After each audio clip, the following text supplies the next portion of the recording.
ગુજરાતી વાર્તા માં મને છમ્મ વડું। એક ગામ હતું, એમાં એક ગરીબ માણસ રહેતો હતો। તેને 7 દીકરીઓ હતી। ગરીબ માણસ પાસે કાંઈ જ કામ ન હતું। એ રોજ ભિક્ષા માંગીને ખાતો ખવડાવતો। એક દિવસ એને ભિક્ષામાં થોડો લોટ મળ્યો। એને થયું કે ઘણા દિવસથી વડા નથી ખાધા, તો લાવ આજે વડા ખાઈએ। પરંતુ લોટ વધારે ન હોવાથી ઘરના બધા જ માટે વડા ન બની શકે, એટલે તેને તેની પત્નીને કહ્યું કે દીકરીઓ સૂઈ જાય પછી વડા બનાવજે। રાત પડી અને દીકરીઓ સૂઈ ગઈ। પછી એમની માએ વડા બનાવવા માંડ્યા। વડા બનાવતા ગરમ તેલમાં લોટ પડે ત્યારે છમ એવો અવાજ થાય। છમ સાંભળીને સૌથી મોટી દીકરી જાગી ગઈ। એ તરત રસોડામાં ગઈ અને બોલી, માં મને છમ વડું।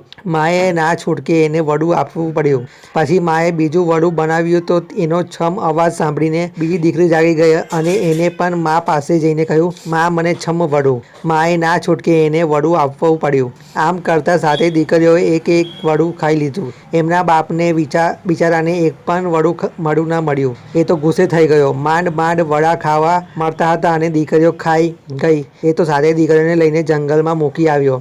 6 બહેનો તો એક ઝાડ પર ચડી ગઈ, પણ નાની બહેન ઝાડ પર ન ચડી। એ દૂર દોડવા માંડી। એને એક સરસ મજાનું મકાન જોયું। એને મકાનમાં અંદર જઈ જોયું તો ખૂબ સારું ખાવાનું પીવાનું હતું। એ તો એકદમ રાજી થઈ ગઈ, નાચવા કૂદવા લાગી। એને તરત જ એની 6 બહેનોને બોલાવી। 7 બહેનો મકાનોમાં રહેવા લાગી। સારું ખાઈ પીને એકદમ ગુલાબી અને તંદુરસ્ત દેખાવા લાગી। આ બાજુ એમના બાપને ખૂબ પસ્તાવો થયો કે અરે રે, હું કેવો બાપ છું, મારી દીકરીઓએ વડા ખાધા એમાં ગુસ્સે થઈને એમને જંગલમાં મૂકી આવ્યો। મારી દીકરીઓનું શું થતું હશે?